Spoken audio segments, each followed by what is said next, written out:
Foxhole is a very unique MMO where two teams duke it out in persistent 24/7 wars that take around a month to finish, with technology developing from rifles and trenches to tanks and battleships as the war progresses. Think of it like an RTS game, but every soldier, builder, and logistics driver are all individual players working together, leading up to huge battles of strategy across the game's map.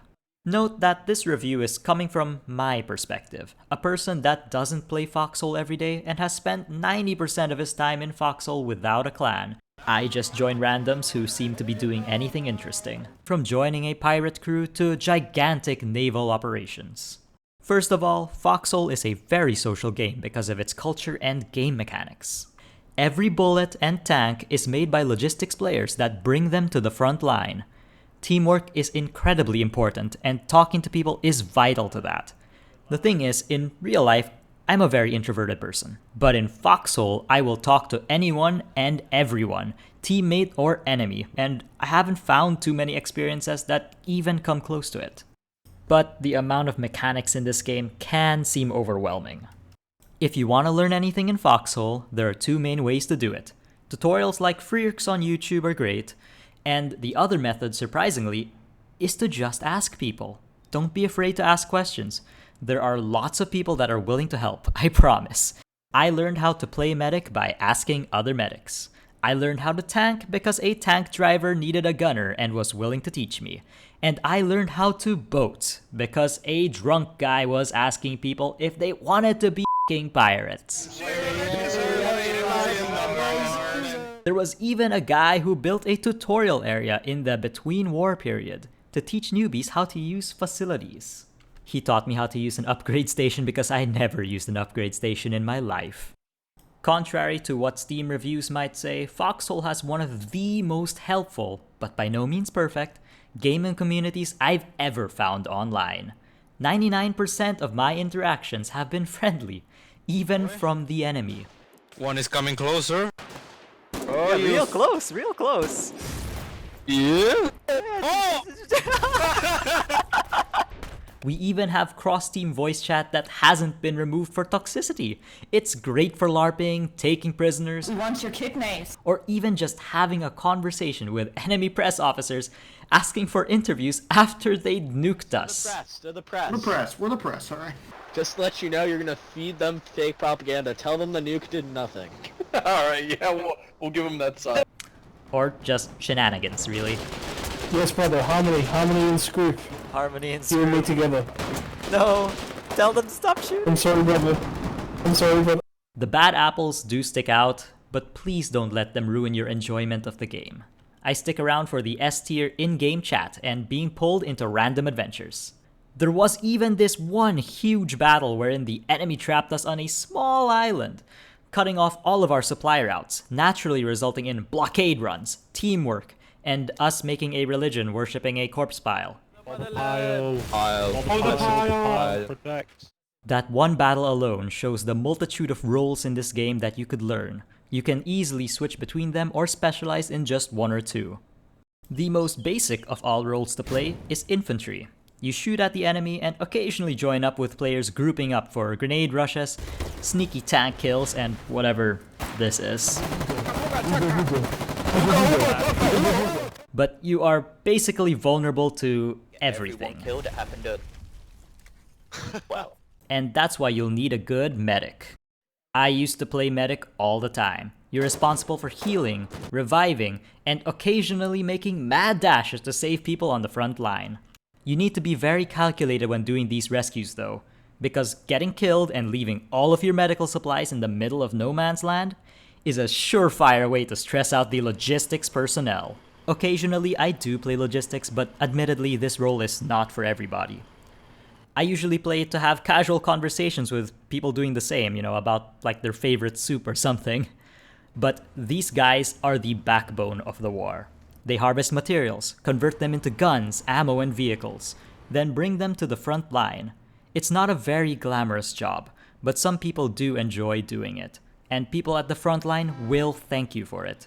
Especially if you're doing a blockade run. Holy sh**, how'd you get here? Is that a Logi truck? How do you do it? Oh my god! However, Logi should always carry a radio, so they can keep an eye out on the map for partisans. Partisans are the mortal enemy of Logi. They will sneak behind enemy lines, kill all the logistics trucks full of supplies, and even set up listening kits so that your team can see nearby enemy intelligence. But sometimes you will be spotted by enemy watchtowers or have walls of automated machine guns stopping you from hitting enemy logistics lines. Because of this, you'll frequently find yourself cursing the builders. Sometimes I do pick up a shovel and help the builders build defenses, especially when we're expecting a really big enemy push in the area. You can spot builders making walls, bunkers, garrisons, or even covering an entire beach in barbed wire. Although even the best defenses alone cannot stand up to big groups of siege tanks. Most of the time, I only play in a tank when I get asked to. These guys can hold positions or make pushes at enemy structures. Of course, with infantry covering them to keep enemy anti-tank infantry from, well, doing this.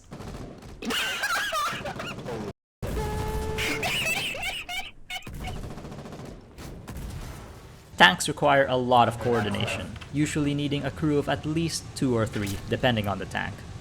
Thankfully, in one of the few times that I drove a tank, I had a very good, very talkative gunner. Right, forwards, 20 meters again, 30 meters, keep going, chase that hit! Despite the amount of firepower tanks have though, for some bases, it just isn't enough. Sometimes you need the king of the battlefield. You need artillery. The people who coordinate artillery are another breed entirely. If you're pushing a front line with artillery, you have to work with other people to bring pallets of ammo, the guns themselves, and to talk to your spotter while adjusting for wind direction. Oh, I thought the stretch was... Oh, that's friendly fire. And you'll have to convince people on the front line you arrive on to please help you load the guns. Although an advancing enemy tank line is usually the only persuasion anyone needs to do that. Then there's rocket artillery. It's usually used for quick hit and runs to set fire to enemy positions. Sometimes though, land-based artillery can't get into position because of defenses or enemy partisans. That's when you might need to call in the Navy. Battleships, destroyers, frigates, submarines, and landing craft. The Navy can bring artillery and equipment anywhere near the water's edge, with devastating results. For me, naval invasions are some of the most fun I've ever had in Foxhole, whether it was at the start of a war or at the end of a war. It's a combination of a lot of stockpiled equipment being used, and a lot of talkative people in one spot, all in the span of a couple of hours. Sometimes you'll get attacked by 2 battleships without any warning, or spend an hour or so landing to try and establish a beachhead. Maybe you'll be panicking because somebody spotted an enemy submarine right next to your team's battleship.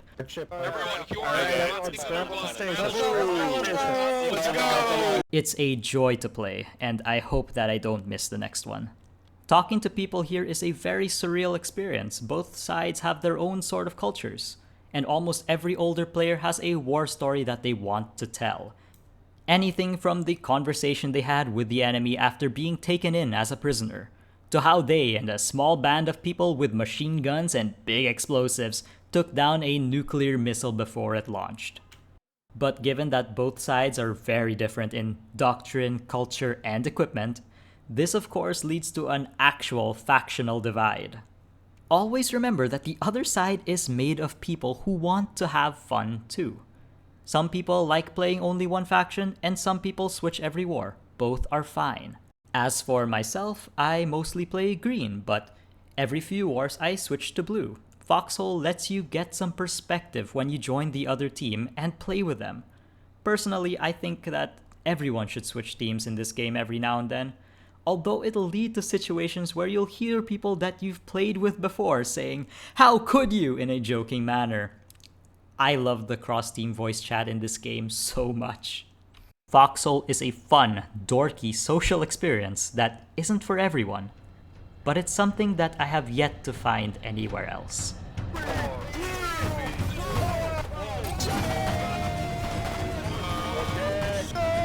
Go, go, go!